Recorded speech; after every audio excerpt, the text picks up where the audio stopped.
ठीक है जी, सुल्तान अहमद मस्जिद, ये उसका एक इमेज भी हमें दिखाया जा रहा है। ब्लैक एंड वाइट बुक है तो थोड़ा सा धुंधला है। तो हम लोग अब चैप्टर की रीडिंग को स्टार्ट करते हैं। करें बच्चों?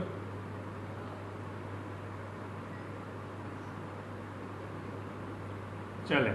द सुल्तान अहमद मस्जिद is one of the most impressive monuments in the world. अच्छा, सबसे पहली बात तो ये है कि सुल्तान अहमद मस्जिद के बारे में आपको बताया जा रहा है, is one of the most impressive. हम बच्चों मोस्ट जब किसी के साथ लगाते हैं तो हमारा सुपरलेटिव डिग्री का मतलब होता है, यानी कि हम चाह रहे होते हैं कि इसको सबसे प्रोमिनेंट कर दिया जाए। तो ये मोस्ट इम्प्रेसिव, यानी एक चीज़ इम्प्रेसिव हो सकती है, मोर इम्प्रेसिव हो सकती है, लेकिन ये मोस्ट इम्प्रेसिव यानी सबसे शानदार है, सबसे आला है ये मस्जिद। Monuments in the world, monuments कहा जाता है यादगार को बच्चों, ठीक है। जैसे हमारे मोनूमेंट्स भी हैं, अल्लामा इकबाल का मज़ार हो गया, कायद आज़म का हो गया, इस तरह मीनार पाकिस्तान हो गया। तो दुनिया के अंदर जो बहुत ही अलग किस्म की जो अजाइब हैं, नमूने हैं, उनमें से सुल्तान अहमद मस्जिद को सबसे ज़्यादा मुतासिर कुन समझा जाता है। इम्प्रेसिव जिसे हम क्या कह सकते हैं, जिसका असर बहुत ज़्यादा हो, ठीक है ना, शानदार हो। इम्प्रेसिव को हम लोग आउटस्टैंडिंग भी कह सकते हैं। It is also known as the blue masjid because of the blue tiles that embellish its interior. कहते हैं कि इसका नाम हमने ब्लू मस्जिद भी रखा हुआ है, क्यों? क्योंकि इसका जो इंटीरियर है, इंटीरियर मतलब इनर साइड, अंदर की तरफ, वहाँ पर इम्बेलिश किया गया है। इम्बेलिश का मतलब यहाँ पे क्या किया गया है? डेकोरेट किया गया है, सजाया गया है। कि मस्जिद का जो अंदरूनी हिस्सा है उसको सजाया गया है कौन सी टाइलों से? ब्लू कलर की टाइलों से, नीले रंग की टाइलों से। इस वजह से इस मस्जिद को ब्लू मॉस्क भी कहा जाता है, ब्लू मस्जिद भी कहा जाता है, ठीक है बच्चों। अगर अब आप क्वेश्चन किया जाए कि वाई डू यू कॉल सुल्तान अहमद मस्जिद एज ब्लू मस्जिद, तो आपका आंसर क्या होगा बच्चों?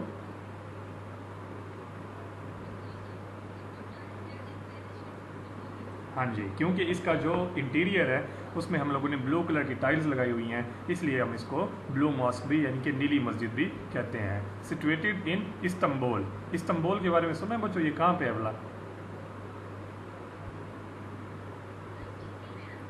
जी, टर्की में। Situated in Istanbul, the largest city in Turkey and the capital of Ottoman Empire from 1453 to 1923, it has become the most popular tourist attraction.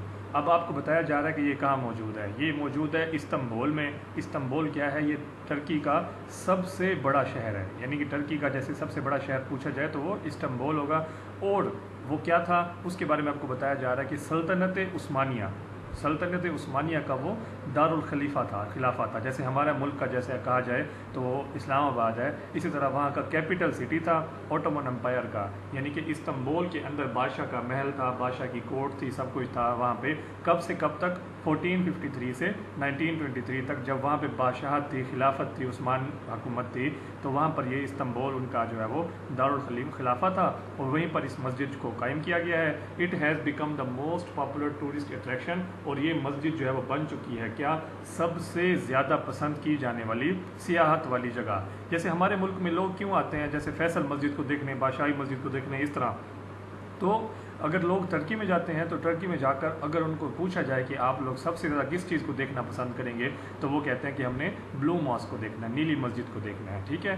तो अब आपसे पूछा जाए कि इसकी लोकेशन क्या है, ये कहाँ पे मौजूद है, तो आपका क्या आंसर होगा बच्चों?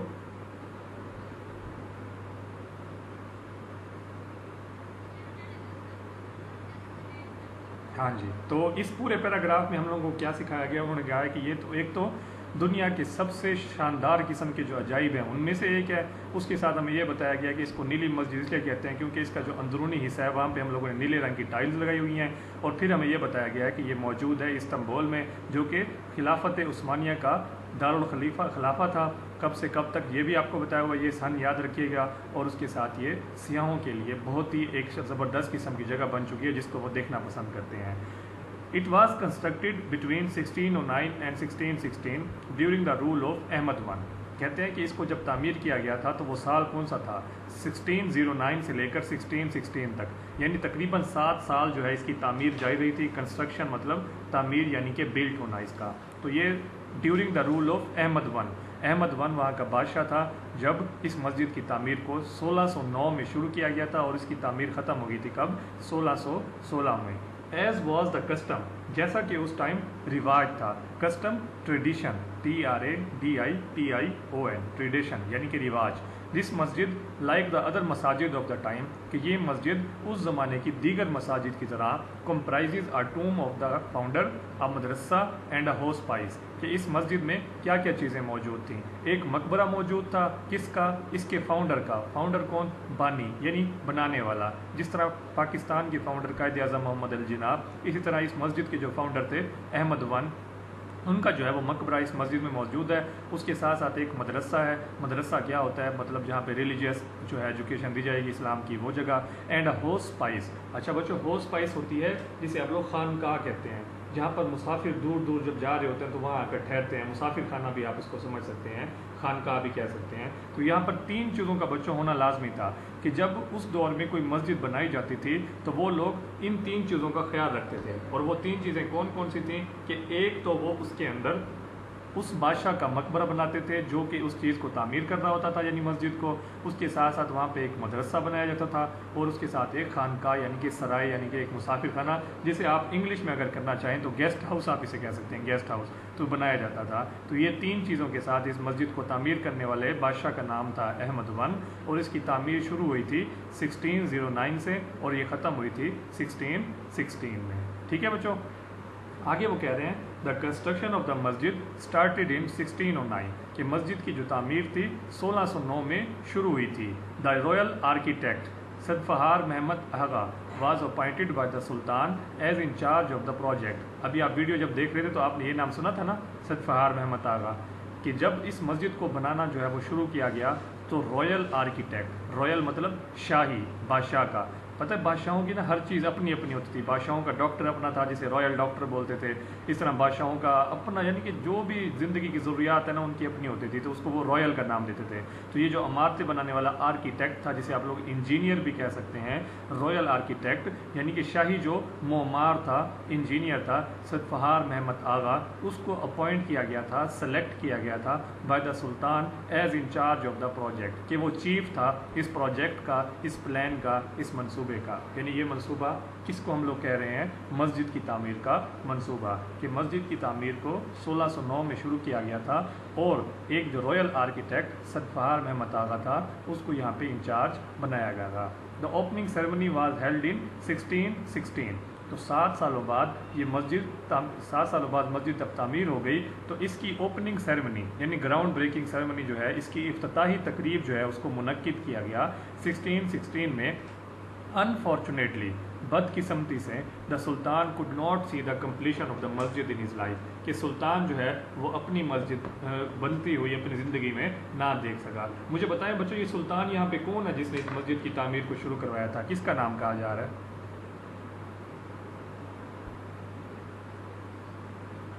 हाँ, सुल्तान अहमद वन।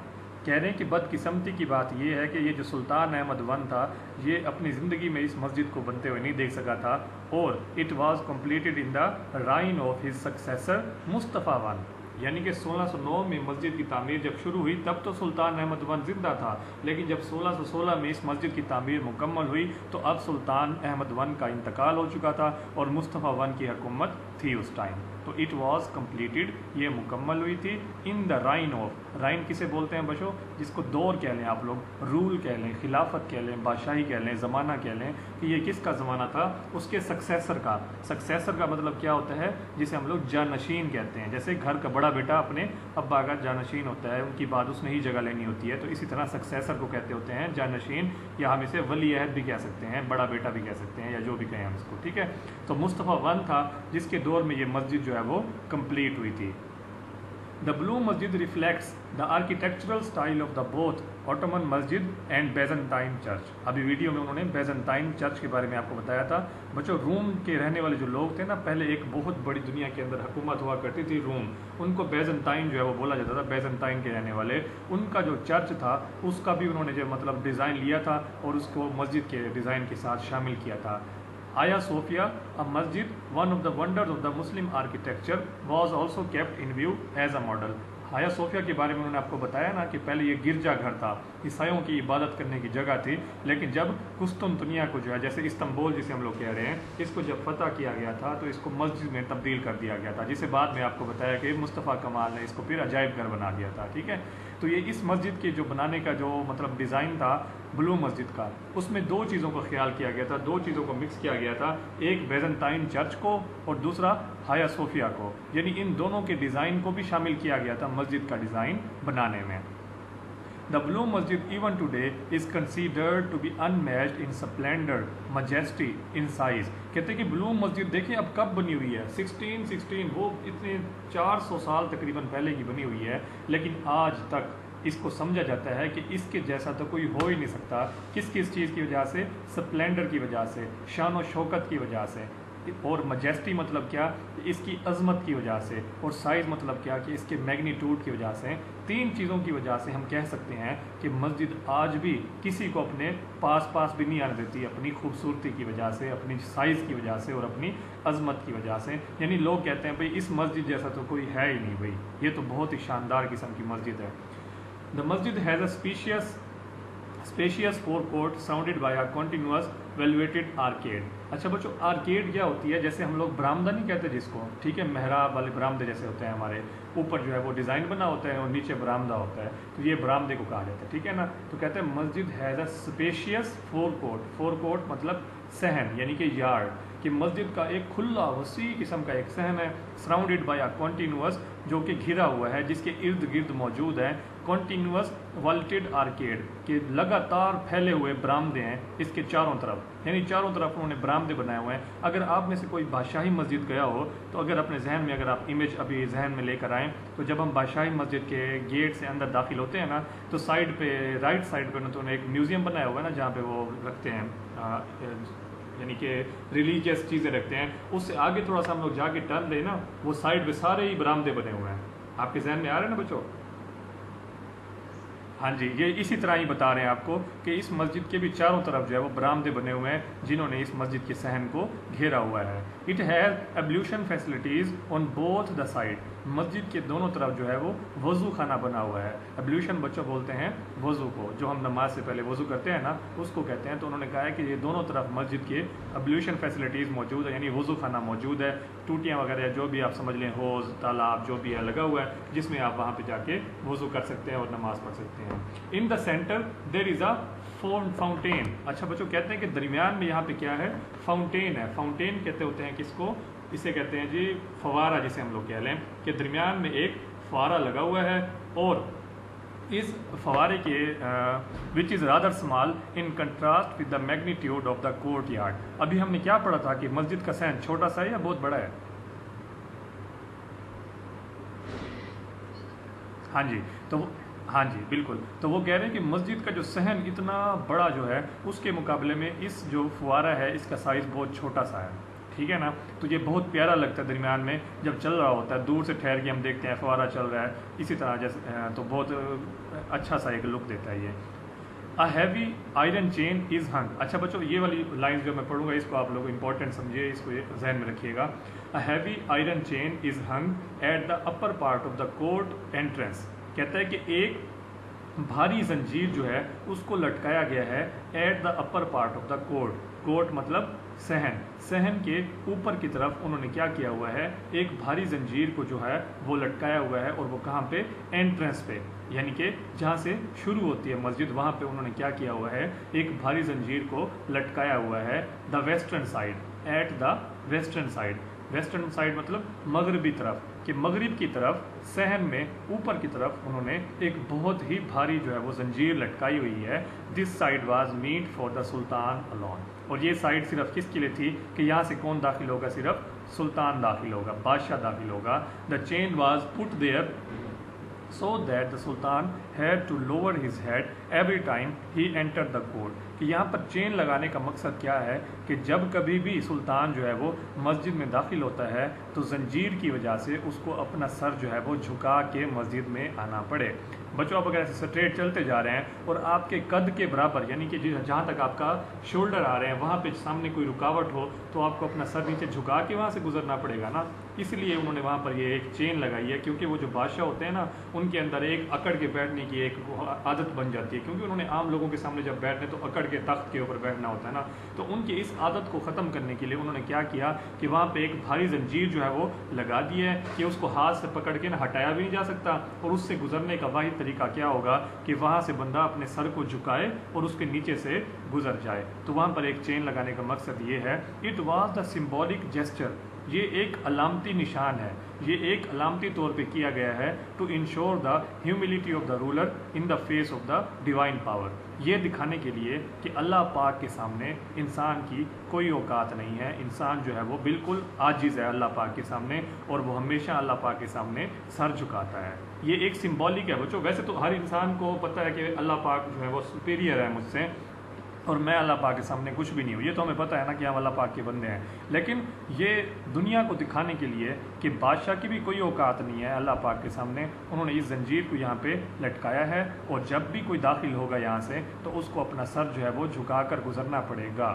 और जब वो लोग वहाँ पे देख रहे होंगे तो उनको भी पता चल जाएगा कि बादशाह जितना भी दरबार के अंदर अकड़ के बैठता है, तो जब बात आती है अल्लाह पाक के घर में आने की तो उसको भी अपना सर जो है वो झुका के गुजरना पड़ता है। ठीक है, हाँ जी। अब मुझे आप बताएंगे, कौन बताएगा जी?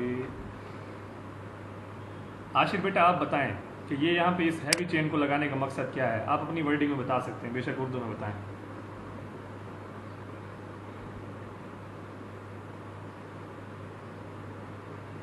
हाँ जी, अच्छा मारूज आप बताएं क्यों उसको सर झुकाना पड़ेगा अपना?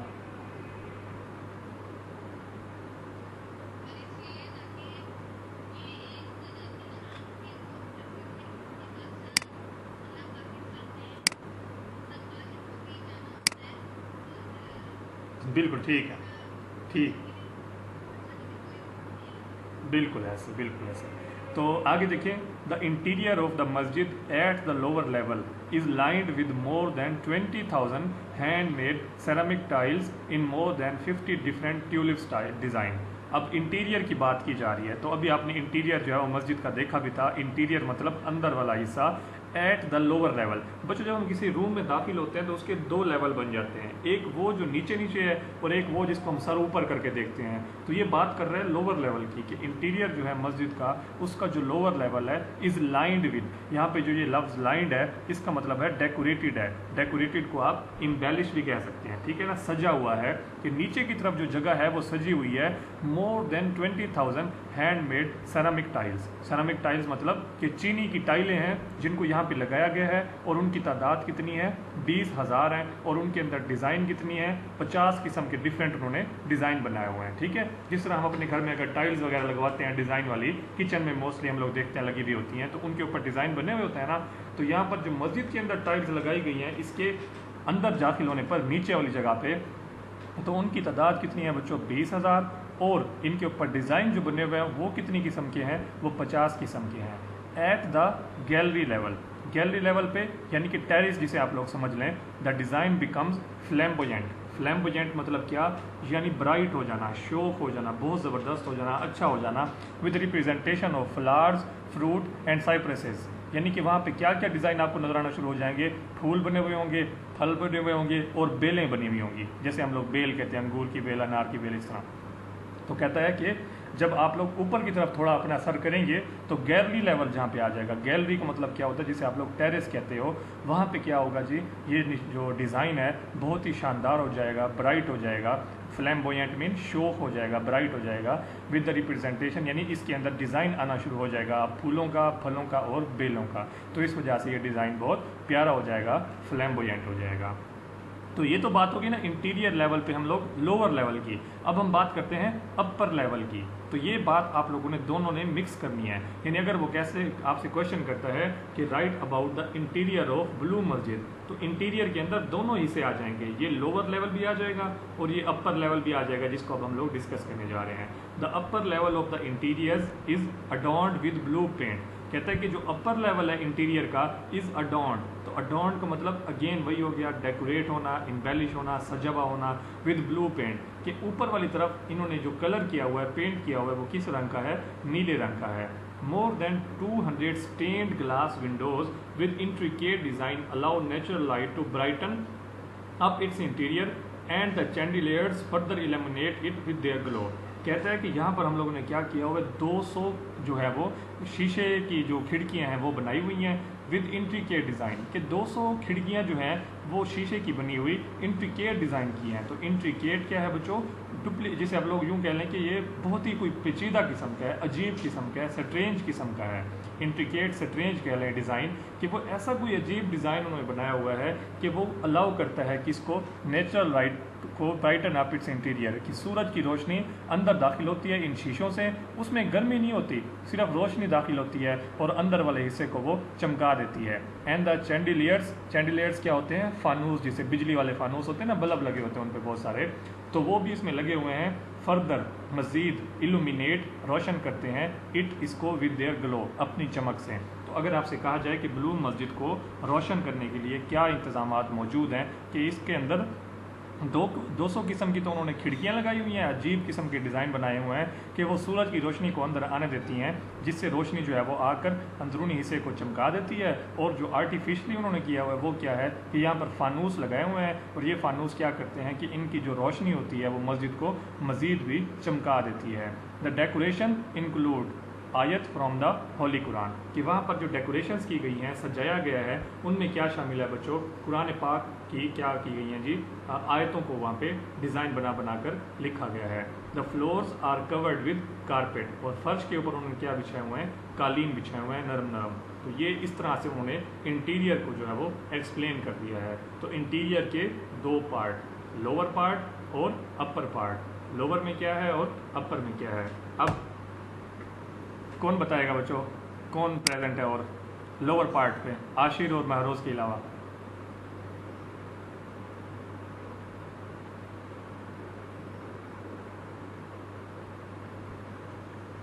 सारे खामोश। महरोज आप बताओ लोअर लेवल पे क्या है?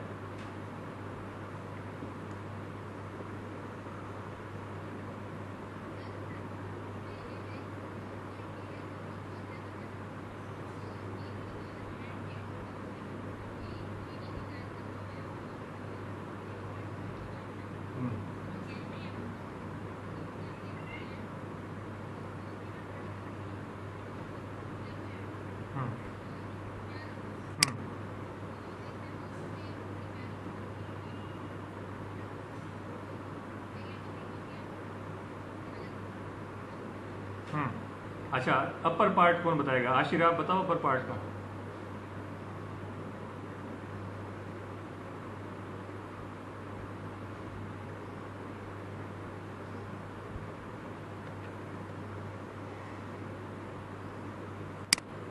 अच्छा बच्चों आगे चलें अब।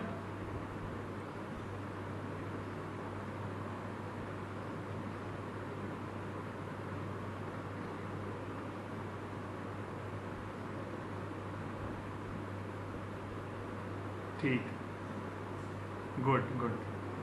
चलें नंबर 8 पे चलते हैं। The most important element in the interior of मस्जिद इज़ द मेहराब। जब बच्चे, अब बॉयज़ हम लोग जब मस्जिद में जाते हैं तो जो इमाम साहब की जो ठहरने की जगह होती है ना, उसे मेहराब बोलते होते हैं, ठीक है। तो कहता है कि सबसे जो यहाँ पर आप कहें कि अहम बात क्या है इंटीरियर का, तो वो इसका मेहराब है, विच इज़ मेड ऑफ, जो कि बना हुआ है फाइनली कार्व्ड मार्बल। तो फाइनली मतलब बहुत ही उम्दा तरीके से, आला तरीके से, अच्छे तरीके से कार्व्ड मार्बल। कार्व्ड मतलब क्या? कटाई किया हुआ, काटा हुआ मार्बल उन्होंने वहाँ पे लगाया हुआ है। To the right of the mihrab is a richly decorated pulpit. Pulpit कहते होते हैं मिंबर को, जहाँ पर कारी साहब बैठते हैं और खुतबा देते हैं, ठीक है। तो कहते हैं कि जो मेहराब है, इमाम साहब ठहरने की जगह, उसके जो दाएं तरफ है वहाँ पर रिचली डेकोरेट किया गया है, बहुत ज़्यादा सजाया गया है, और वहाँ पे एक रखा गया क्या? पल्पिट, यानी कि मेंबर। द मस्जिद is so design that even when it is most crowded, कि मस्जिद को इस तरह उन्होंने बनाया है कि बेशक जितना भी इसके अंदर रश हो, जब ज़्यादा से ज़्यादा लोग मौजूद हों, everyone in the masjid can listen to and look at the imam. ये आपने वहाँ पे वीडियो में भी सुनी थी ये बात, कि जब इमाम साहब खड़े होकर खुतबा देते हैं तो चारों तरफ से लोग जो हैं उनको देख भी सकते हैं और उनको सुन भी सकते हैं। ये उन्होंने एक इम्पॉर्टेंट जो है वो डिज़ाइन बनाते हुए ख्याल रखा था, ठीक है। तो अगर आपसे पूछा जाए कि सबसे जो इम्पोर्टेंट एलिमेंट है मस्जिद के इंटीरियर का वो क्या है, तो हम कहेंगे वो इसका मेहराब है, जो कि बहुत ही आला किस्म की तराशी हुई मार्बल की टाइल्स का बना हुआ है। और जो मेहराब की दाएं तरफ है वहाँ पर एक क्या है? डेकोरेटेड पल्पिट, यानी कि मेंबर रखा हुआ है, जो बहुत ज़्यादा सजा हुआ भी है। और मस्जिद को जी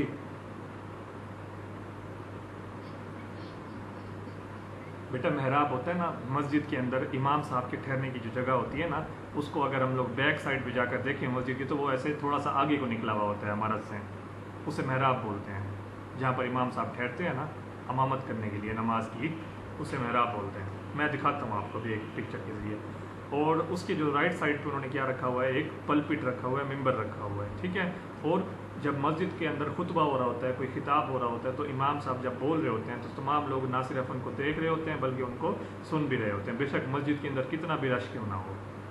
आगे वो कहता है the royal room is situated at the south east corner, कि शुमाल मशरिक की तरफ क्या है, यहाँ पे रॉयल रूम है। रॉयल रूम मतलब शाही कमरा है, जहाँ पर क्या है, it has its own pulpit, उसका अपना मिंबर है, that used to be decorated with jade on roses. Jade होते हैं मतलब मोती, मोती नहीं होते, मोती हीरे, इन लोगों से, इनसे, और रोजेज मतलब गुलाब से, फूलों से जो है उसको सजाया हुआ है। कि अगर हम बात करें कि शाही कमरा मस्जिद में कहाँ मौजूद है, तो वो कहते हैं शुमाल मशरिक की तरफ वहाँ पर एक शाही कमरा है। शाही कमरे से मुराद जहाँ पर बादशाह आकर बैठता है, वहाँ पे इबादत करता है, और इसका अपना एक मिंबर है जो कि सजा हुआ है किस चीज़ से, बेलों से, फूलों से और मोतियों से।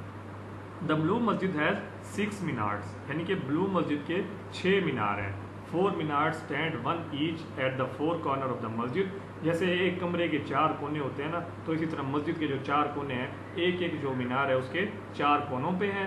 Each of these pencil shaped minar has 3 बालकोनीज, यानी उसके अंदर 3 उन्होंने जो है वो ठहरने की जगहें भी बनाई हुई हैं, ठीक है। हम अगर मदीना मस्जिद का अगर आपको मीनार बच्चों नज़र आता हो ना दूर से, अगर कोई बच्चे शहर से हैं, अहमदपुर से हैं, तो वो वहाँ पे भी उन्होंने ठहरने की जगह बनाई हुई है। इसी तरह जो बादशाही मस्जिद के गुंबद जो है, मीनार है, वहाँ पे भी ठहरने की जगह जो बनाई होती है उसे हम लोग क्या कहते हैं, बालकोनी कहते हैं। यानी मीनार ऊपर की तरफ जाकर जो उन्होंने सीढ़ियाँ भी अंदर से लगाई भी होती हैं, जैसे मीनार पाकिस्तान भी अगर आप लोग देख लें तो ऊपर जाकर उसके अंदर ठहरने की जगह भी है। तो वो कहते हैं कि 3 जगहों पर उन्होंने ठहरने की जगह भी बनाई हुई है। और ये जो मीनार है इनकी शेप कैसी है, ये पेंसिल शेप है, ठीक है। While the other 2 at the end of the 4 could have only 2 बालकोनीज। फिर अगर आप जो बच्चों ये देखें कि एक कमरे की दोनों तरफ से अगर दीवारें जा रही हों और दीवारों के आगे दरमियान में सहन हो, और वो दीवारें जहाँ पे ख़त्म होती हैं वहाँ पे घर का गेट होता है, जैसे मस्जिद का गेट है, तो वहाँ पर भी उन्होंने 2 मीनार जो है वो लगाए हुए हैं। तो एक कमरे को अपने जहन में लेकर आए कि एक कमरे के आगे सहन है और सहन के आगे फिर एक दीवार है जहाँ पर मेन गेट हमारा लगा हुआ है। तो 4 मीनार जो है उस कमरे के कोनों पे लगे हुए हैं और 2 मीनार जो है वो बाहर वाली दीवार के ऊपर लगे हुए हैं। तो टोटल 6 मीनार इस मस्जिद के अंदर मौजूद हैं, ठीक है। हर मीनार जो कमरे के ऊपर लगा हुआ है उसके अंदर कितनी बालकोनीज हैं बच्चों, 3 बालकोनीज हैं। ठहरने की जगह वहाँ पे 3 है, और जो बाहर लगे हुए हैं 2 मीनार, वहाँ पर 2 बालकोनीज हैं। तो यहाँ पे आपसे क्वेश्चन हो सकता है, right about the minarets of the blue masjid, कि ब्लू मस्जिद के जो मीनार हैं उनके बारे में क्या आपको मालूम है, उसके बारे में लिखें। तो आपने ये बातें लिखनी है कि 6 हैं और इस तरह, ठीक है बच्चों। मीनार के बारे में कौन बताएगा अभी?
मेरी आवाज़ आ रही है बच्चों आपको?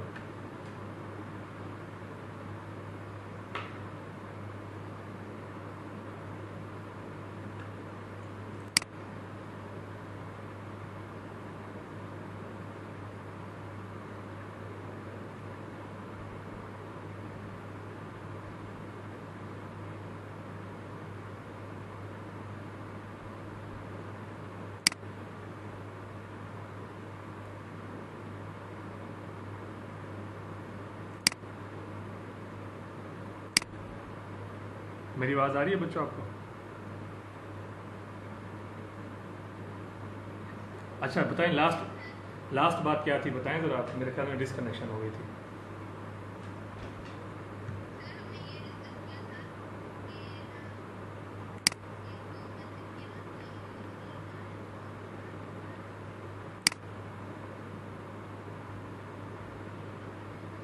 हाँ जी हाँ जी बिल्कुल सही। और आगे?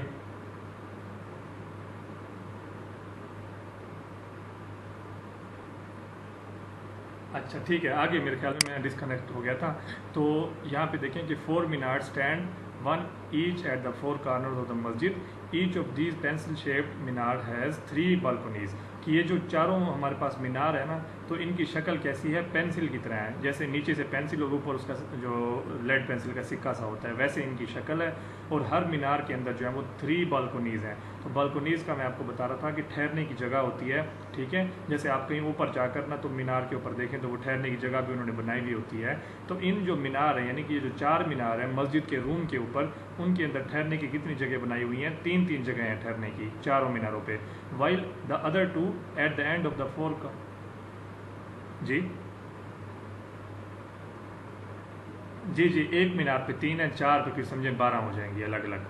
तो while the other 2 at the end of the 4 court. और जो 2 मीनार मैं आपको बता रहा था कि जैसे हमारा एक रूम होता है ना, फिर उस रूम की दोनों तरफ से दीवारें आगे जा रही होती है, दरमियान में हमारे घर का सहन होता है, और फिर वो दीवारें जहाँ ख़त्म होती है वहाँ में अपने घर का गेट लगाया होता है ना। तो वो भी तो दीवार की होती है ना, एक सामने फ्रंट वॉल भी। तो यूँ समझ लें कि जो सामने वाली दीवार है वहाँ पर भी उन्होंने 2 मीनार लगाए हुए हैं। तो टोटल मीनार मस्जिद के हो गए 6। 4 कमरे के ऊपर हो गए और 2 बाहर वाली दीवार के ऊपर हो गए। जो पहले 4 हैं यानी कमरे के ऊपर, वहाँ पे उन्होंने कितने मतलब ठहरने की जगह बनाई हुई हैं? 3। और जो बाहर वाले मीनार है हमारे पास, वहाँ पर कितनी ठहरने की जगह बनाई हुई हैं? 2। तो ये इस तरह हमारे पास मीनारों के बारे में इन्होंने यहाँ पे बताया हुआ है, ठीक है।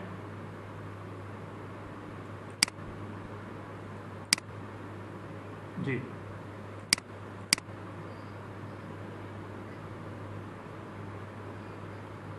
जी बिल्कुल बेटा, ऐसे जैसे हम मीनार पाकिस्तान की अगर लोग बात कर लें, अभी तो आजकल तो नहीं जाने देते ना वो उस पर, लेकिन पहले जब जाने देते थे तो उसके अंदर सीढ़ियाँ या फ्लाइट लिफ्ट होती थी, तो उसके ज़रिए ऊपर जाया जा सकता था। जब ऊपर जाते थे तो वहाँ पर जाके ठहर भी सकते थे, पूरे शहर को बाहर से देख सकते थे, ठीक है। तो नेक्स्ट देखिए। In the evening, a large number of tourists and Turks gather in the park facing the masjid to listen the call to the evening नमाज। कि जब शाम होती है तो एक बड़ी तादाद में सियाह और टर्क्स यानी कि तुर्की के रहने वाले जो बाशिंदे हैं, गैदर इकट्ठे होते हैं, असेंबल होते हैं in the park facing the मस्जिद, मस्जिद के सामने वाले खाली पार्क में यानी कि जगह में, the masjid to listen the call to the evening namaz. मगरिब की नमाज की अजान को सुनने के लिए लोग जो है वहाँ पर जमा हो जाते हैं। द मस्जिद इज फ्लडेड विद लाइट्स, मस्जिद जो है वो रोशनियों से भर जाती है। And so are the hearts of the believers with divine love. ये देखिए बच्चों, यहाँ पे आपकी इमेजिनेशन को क्रिएट कर रहा है कि जिस तरह जो मस्जिद है वो भर जाती है ना रोशनियों से, इसी तरह जो वहाँ पर लोग ठहरे होते हैं उनके दिल भी जो है वो रोशनियों से भर जाते हैं। क्योंकि देखिए जब एक मस्जिद से अजान आती है और वो बहुत प्यारी किस्म की आवाज़ में जब आएगी अजान, तो हमारा दिल भी उसके साथ साथ जो है वो मेल्ट होना शुरू हो जाएगा। तो ये वहीं पे आपको लेके जा रहा है और आपके जहनों में नक्शा क्रिएट कर रहा है कि बहुत सारे लोग हैं वो मस्जिद के सामने ठहरे हुए हैं, मस्जिद रोशनियों से नहाई हुई है, अचानक से मस्जिद से अजान की आवाज़ आती है तो आपके दिल भी अजान के साथ जो है वो धड़कना शुरू हो जाते हैं और आपके अंदर भी अल्लाह ताला का जो प्यार है वो पैदा होना शुरू हो जाता है। Though much has been lost of the blue masjid, कहता है कि ये तो मानने की बात है ना कि इसका जो मस्जिद का बहुत सारा हिस्सा है अभी तक ओवर द ईयर्स जो है वो क्या हो चुका है जी, लॉस्ट हो चुका है, ज़ाया हो चुका है, तबाह हो चुका है, ख़त्म हो चुका है। Yet it has not lost the love of its visitor, लेकिन अभी तक भी इसका जो प्यार है ख़त्म नहीं हुआ। किन के लिए? सियाहों के लिए। कि सियाह जो इसको प्यार करते हैं, जो हमने ऊपर पढ़ा था कि ये दुनिया की सबसे बेहतरीन जगहों में से एक है, तो अभी तक भी लोग इसकी सैर करने के लिए ज़रूर आते हैं। बेशक इसके अंदर 400 साल गुजरने के बाद जो है वो थोड़ी सी तोड़ फोड़ हो चुकी है, लेकिन अभी भी सियाह जो हैं उनके दिल इसकी मोहब्बत से भरे हुए हैं। द मस्जिद is still one of the most visited monuments of the world. तो मस्जिद अभी भी दुनिया के सबसे ज़्यादा जो सैर करने वाली जगहें हैं उनमें से एक है। यानी कि अभी भी अगर आप कहें कि कि दुनिया के अंदर अगर सैर करने वाली जगहें हैं तो उनमें कौन कौन सी जगहें शामिल हैं, तो हम जो है वो ब्लू मस्जिद का नाम भी उसके अंदर ज़रूर लेंगे। ठीक है, तो ये हमारे पास चैप्टर था, इसकी रीडिंग थी। हमारे चैप्टर का टाइटल था सुल्तान अहमद मस्जिद। तो इसकी हम लोगों ने वीडियो भी देखी है और इसको हम लोगों ने साथ में रीड भी कर लिया है। ठीक है बच्चों, इसके हवाले से कोई क्वेश्चन हो आपका, रीडिंग के हवाले से कोई बात आपको कहीं पे समझ ना आई हो तो बताएं मुझे।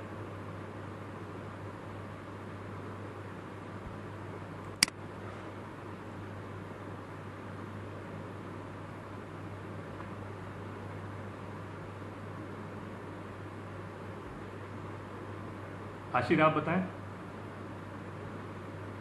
चलें, अब जब नेक्स्ट लेक्चर लेंगे ना अपना, तो एक तो हम लोग इसकी एक्सरसाइज वगैरह को डील करेंगे, ठीक है, और साथ में मैंने आपसे इंग्लिश टू इंग्लिश मीनिंग पूछने हैं।